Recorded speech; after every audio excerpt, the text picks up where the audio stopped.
Hello दोस्तों, welcome to career tech to success. दोस्तों, BEL यानी कि भारत इलेक्ट्रॉनिक्स लिमिटेड जो ministry of defence Navratna company यानी कि रक्षा मंत्रालय के अंतर्गत है, इसमें डिप्लोमा एंड आईटी वाले के लिए वैकेंसीज आई हुई है, यानी कि रिक्रूटमेंट निकाली गई है। हम उसके ऑफिशियल वेबसाइट पे आए हुए हैं, वहाँ कैरियर सेक्शन में आप देख सकते हैं recruitment for the post of engineering assistant trainee यानी कि ईएटी एंड टेक्नीशियन सी की वैकेंसी आई है, जो गाजियाबाद यानी कि बीएल गाजियाबाद के लिए वैकेंसी निकाली गई है। आपका यहाँ पर पूरा लिंक अवेलेबल कर दिया है, यानी कि link for the view detail advertisement online application का लिंक अवेलेबल कर दिया गया है। तो चलते हैं, यानी कि इस लिंक को ओपन करते हैं, इस एडवर्टाइजमेंट को ओपन करके डिटेल एडवर्टाइजमेंट को ओपन करते हैं। क्या क्या यानी कि कौन कौन से ब्रांच के डिप्लोमा वाले, कौन कौन से ब्रांच की वैकेंसीज है, ट्रेड की वैकेंसी है, क्या रिक्रूटमेंट प्रोसेस रहने वाली है, नंबर ऑफ वैकेंसीज कितनी रहने वाली है और क्या सिलेक्शन प्रोसेस रहने वाली है, ये सब के लिए डिटेल्स डिस्कशन करेंगे। तो चलते हैं, नोटिफिकेशन को डाउनलोड करते हैं और डिटेल डिस्कशन करते हैं। तो वीडियो में बने रहें और चैनल पर चैनल पहली बार विजिट कर रहे हैं तो चैनल को सब्सक्राइब कर दें, लाइक कर दें, अपने दोस्तों को शेयर कर दें, जो इस रिक्रूटमेंट के बारे में उनको भी जानकारी मिल सके। ओके, चलिए नोटिफिकेशन को डाउनलोड कर लिए, देखते हैं। भारत के लिए नवरत्ना कंपनी है और ये गाजियाबाद यूनिट के लिए अपॉइंटमेंट बेसिस है, यानी कि स्थायी बेसिस पे ये रिक्रूटमेंट की जा रही है। पोस्ट कौन कौन सी पोस्ट है, ईएटी के वैकेंसी बताया था।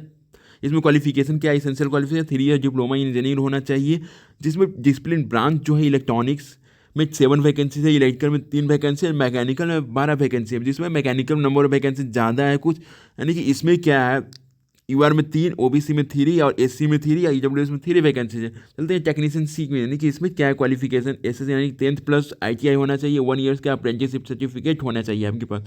फॉलोइंग यानी रिलेवेंट ट्रेड में इलेक्ट्रॉनिक्स मैकेनिकल में 12 वैकेंसी है, इलेक्ट्रिकल की 2 वैकेंसीज है और फ्यूचर की 10 वैकेंसीज है। अब चलते हैं ग्रेड पे, यानी ग्रेड पे स्केल क्या रहने वाली है डिप्लोमा वाले के लिए। जो इंजीनियर असिस्टेंट ट्रेनी है उनका पे स्केल 24,500 प्लस 3% जो इंक्रीमेंट किया जाएगा 90,000 तक, और एडमिनिस्ट्रेबल जो एलवांस रहेगा वो रहेगा अप्रोक्स सिटी से जो बन जाएगा 6.77 लाख बन जाएगा, यानी कि एनुअल। टेक्नीशियन सी के वजह ग्रेड पे जो है WG4 है, CP5 का है। पे स्केल 21,500 रहेगा और 3% इंक्रीमेंट करेगा 82,000 तक। एडमिनिस्ट्रेबल एलवांस रहेगा आपके पास CTC 5.94 लाख रहेगा। अब कह रहा है कि इंजीनियर असिस्टेंट की जो ट्रेनिंग हो, यानी कि आपका सिलेक्शन होने के बाद 6 मंथ का ट्रेनिंग रहेगा, उनको उस पीरियड स्टाइपेंड जो है 24,000 पर मंथ दिया जाएगा। और ट्रेनिंग कंप्लीट होने के बाद उनका पे स्केल जो यहाँ पर दिया गया है 24,500 वो स्टार्ट कर दिया गया है और साथ में एडवांस रहेगा जी। तो इसके बाद अब कौन कौन से एप्लीकेशन भरे, यानी कि फॉर ऑल इंडिया की वैकेंसी, यानी कि ऑल इंडिया के कैंडिडेट अप्लाई कर सकते हैं। कैंडिडेट यानी कि मैक्सिमम जो एज रहने वाली है 28 ईयर्स रहने वाली है, मैक्सिमम 1/1/2024 तक रहने वाली है, इसका एज लिमिट है। और टेक्नीशियन सी की भी 28 ईयर्स मैक्सिमम एज है। मिनिमम एज के बाद का 18 ईयर्स मिनिमम एज है। आपको ओबीसी कैटेगरी यानी ओबीसी SC PW कैंडिडेट को रिलैक्सेशन एज रिलैक्सेशन मिल जाएगा। उसके बाद एजुकेशनल क्वालिफिकेशन, इसमें जो electronics engineering, electronics and communication engineering से जो डिप्लोमा किए वो अप्लाई कर सकते हैं। इलेक्ट्रॉनिक्स सब्जेक्ट में मैकेनिकल इंजीनियरिंग सिर्फ ओनली चाहिए, इलेक्ट्रिकल में electrical engineering, electrical electronics engineering apply कर सकते हैं। जो ट्रेड वैकेंसी टेक्नीशियन सीखी, इसमें इलेक्ट्रो मैकेनिक, इलेक्ट्रिकल और फीटर ओनली अप्लाई कर सकते हैं। चलते हैं, यानी कि ये के लिए जो जनरल EWS ओबीसी के लिए 60% मार्क्स चाहिए, SC PW के लिए 50% मार्क्स, टेक्नीशियन सी के लिए 60% मार्क्स चाहिए और इस SC में 50% मार्क्स चाहिए। एक्सपीरियंस नहीं है, कोई एक्सपीरियंस नहीं है। मेजर सिलेक्शन जो रहने वाली 150 मार्क्स का क्वेश्चन रहेगा। 50 मार्क्स जो रहेगा पार्ट ए जनरल एप्टीट्यूड रहेगा, जिसमें mental ability aptitude logical reasoning रहेगा, बेसिक न्यूमरेसी रहेगा, डाटा इंटरप्रिटेशन, जनरल नॉलेज रहेगा।